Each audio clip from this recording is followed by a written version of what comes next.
In this video, we'll be looking at the Ratchet and Clank comic series, Ratchet and Clank All for One, and Ratchet and Clank Full Frontal Assault. Firstly, if you haven't seen my previous two videos on the Ratchet games, I would go and check those out now. The first of which summarises the most relevant information out of the mainline games to get you ready for Rift Apart. The second summarising the first 3 spin-off games for Ratchet and Clank. The link for these will be in the description below. Firstly, we'll be going through the Ratchet and Clank comic series, a 6-part series that was first released on September 9th, 2010. The story starts with our duo living retired on Veldin. Quirk, who is now Galactic President of Polaris, pays them a visit and informs them that planets have been disappearing. Oh, and that Nefarious is still alive and being searched for. He asks for Ratchet's help. Ratchet, however, still depressed from the loss of Alistair Azimuth, declines, no longer wanting a life of action and danger. Later that day, our mysterious villain sets his sights on Veldin, the 5th planet he will make disappear, and uses a teleportation beam to teleport the entire planet away. Soon after, friendly warbots rain down on the planet to ensure a smooth transition for the planet's residents into a life of servitude. Ratchet and Clank battle these warbots, but are captured and brought before our mysterious villain.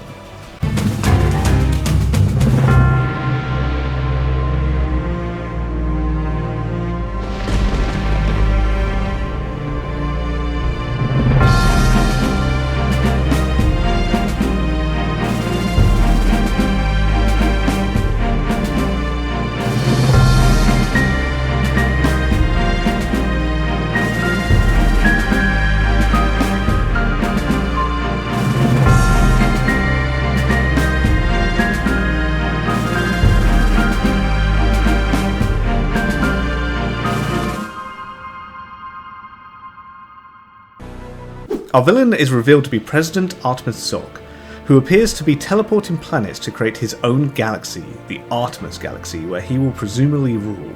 He throws Ratchet and Clank in the Vartax detention facility, where they spend 3 months trying and failing to escape.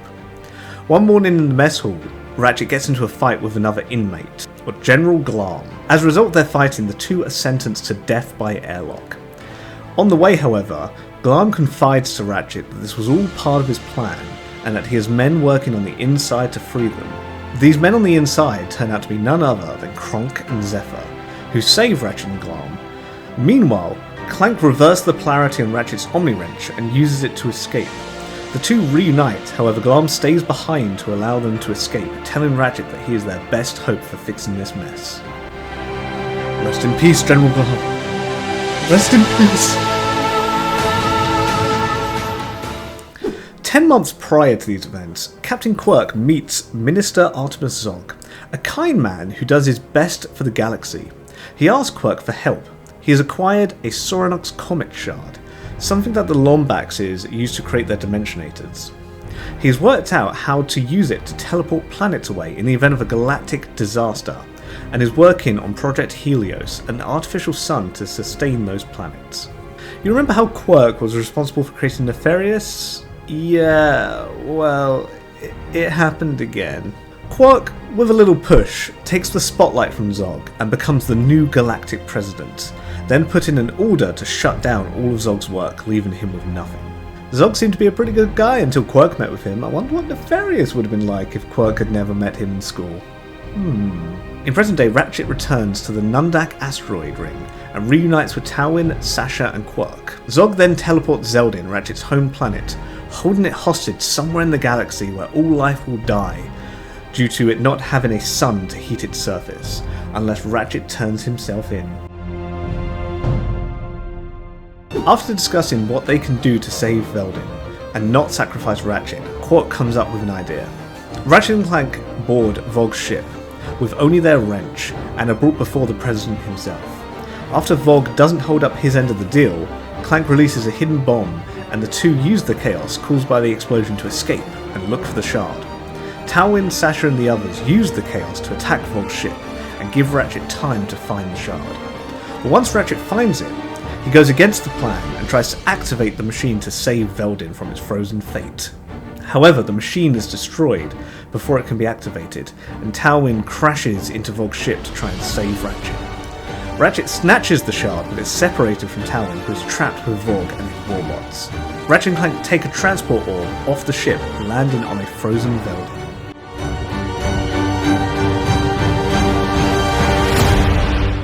Now stranded in space, Vogue sends warbots down to Veldin to take back the shard that Ratchet had stolen. Vogue interrogates the captured Talwyn, and we find that Talwyn's father, Max Apogee, abandoned her as a child to save the life of a Lombax from Tachyon. Ratchet and Clank evade the warbots and rush back to their home, where Clank comes up with a plan. In the basement of their home is a powerful EMP device that will disable all warbots for 60 minutes, but this will also disable Clank. And Ratchet is against this idea, but Clank sees no other options and activates the EMP. Meanwhile, on the ship, Warmonger Vaughn has a change of heart and lets Talon go. The two are chased by Vogue as they try to escape the ship. Ratchet reaches the Planetary Defense Center in hopes of finding the ship to discover an abandoned escape pod. Inside the defense center, Ratchet confronts a mysterious figure aiming surface-to-space missiles. This figure turns out to be none other than General Glom. Ratchet pleads with Glom to stop as Talon is aboard the ship, but Glom ignores his pleas and activates the missiles, destroying Vogue's ship.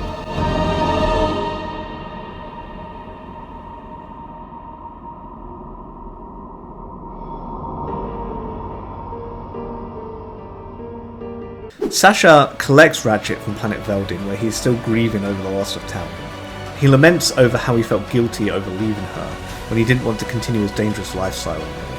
They return to the Apogee space station to set everything back to normal. Something trips the perimeter sensors, and moments later an escape pod crashes into the station. Vogue emerges with Talwyn as his hostage. He unleashes a horde of Zircons and uses the chaos to head straight for the shard. To escape the Zircons and catch up with Vogue, Ratchet, Talwyn and Zorn take the aqueducts but get trapped underwater as the hatch on the other side is closed. The plumber appears and saves them by opening the hatch. Meanwhile, Clank ties up a panicked Quark who wants to use the shard to save himself. Ratchet catches Vogue as he reaches the shard. The two tussle, but Vogue manages to draw a weapon on Ratchet. Quark, then remembering what Vogue said about the shard 10 months prior, kicks Ratchet's Omni Wrench to him, and Ratchet strikes the shard with negatively charged energy within. A dimensional rift opens and Vogue is sucked through.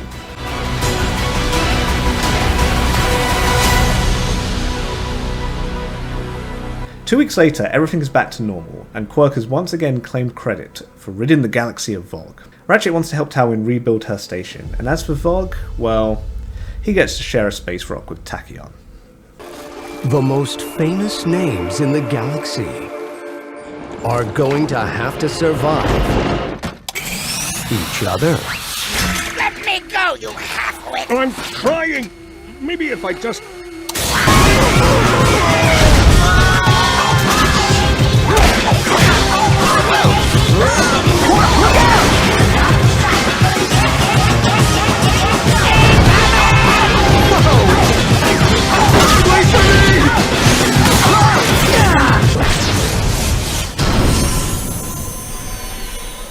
Ratchet and Clank All for One was released in October 2011. 2 years have passed since Ratchet has defeated Nefarious in a crack in time. Galactic President Quark is invited to an Intergalactic Tool of Justice award, but it ends up being a trap by Dr. Nefarious. Nefarious reanimates a large and dangerous creature known as a Zeegroot. Oh goody, I get to reanimate something.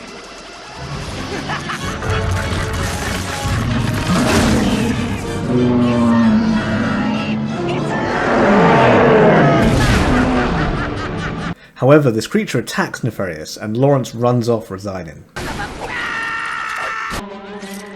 me, Lawrence! Apologies, sir. I think it's time to tender my resignation. Ratchet and Clank, along with Quark and Nefarious, defeat the Zeegroot. However, the four are then captured by an enormous, mysterious ship. They are saved by a little girl called Susie and work together with Nefarious to try and escape the planet Magnus they find themselves on. They find a local who informs them that the large ship that captured them is called Ephemeris, and goes around the universe finding the most dangerous creatures and brings them to this planet. Ratchet, who is still retired, doesn't want to help at first, but after hearing that Susie's parents were killed, Ratchet agrees to postpone his retirement and help. They travel to Deadgrove and defeat Commander Spock, who is guarding Ephemeris. Clank convinces Doctor and Nefarious to repair Spock, citing that being evil has not worked out for him in recent years. Nefarious fixes Spock, and Spock gives them the location of the architect. They also find out that Ephemeris was being controlled by Nevo Binkelmeyer, a longtime friend of Dr. Frumpus Croyd. The team find out that only Dr. Croyd knew how to defeat Ephemeris and head out to find him. They find Dr. Croyd's holodiaries and discover that Nevo, Dr. Croyd's colleague, had betrayed him and stolen his plans to the prototype energy extractor, as well as Dr. Croyd's companion, Mr. Dinkles. Once getting to the facility in search of Dr. Croyd, Nefarious tries to kill Quark, instead almost killing himself, and Quark ending up saving him. Hold me up! Why did you save me? I don't know. You would have done the same for me, right? Yeah! They find Dr. Croyd, who has gone a bit crazy. Using the computers in Dr. Croyd's lab, Nefarious finds the location for Ephemeris' charging docks. The team then take Dr. Croyd's escape pod.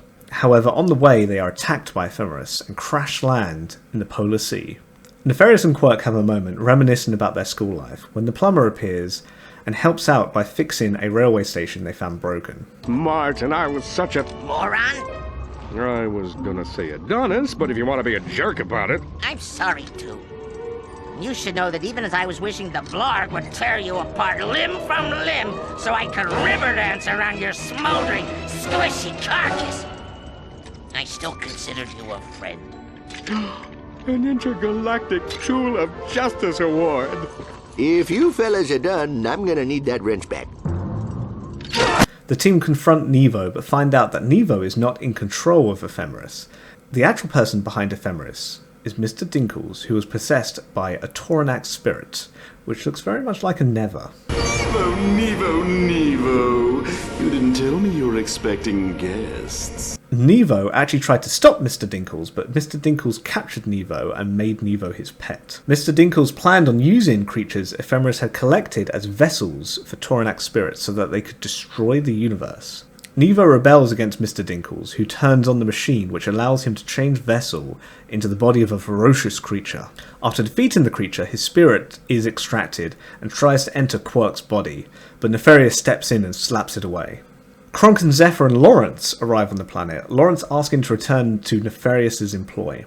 Quark thinks Nefarious has had a change of heart, however Nefarious steals their ship and leaves them on the planet. About life, friendship, and the sticky connective tissue between right and wrong.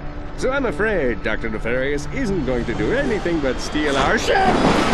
What do you expect? I'm a supervillain! The others, realizing Ephemeris is still active, use it to leave the planet. Nefarious, despite telling the others he is a supervillain, appears to miss his time working as a team with Quark and Ratchet and Clank, perhaps feeling an attachment to them.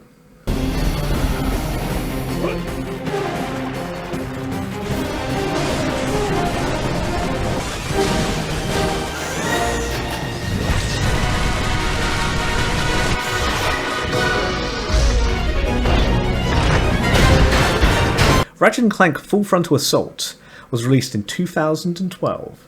The story begins with Quark in a slump after losing his re-election, complaining about how bored he is when he is contacted by a supervillain. The villain explains that he has deactivated 3 planetary defense centers and contacted marauders to attack the planets. He only allows Ratchet, Clank, and Quark and their team, the Q-Force, to intervene. After restoring power to the planetary defense center at the Korgan refinery, the villain reveals himself to be none other than... The network prevented evil from flooding the galaxy. But now, a familiar face from Ratchet and Clank's past is about to bring the entire system crashing down. Was it me? The galaxy's greatest heroes will now have to stop their most dangerous adversary yet. A villain so deceitful, so cunning, so terrifyingly evil. Insomniac Games had to hire someone whose every word drips with gravitas to talk about it.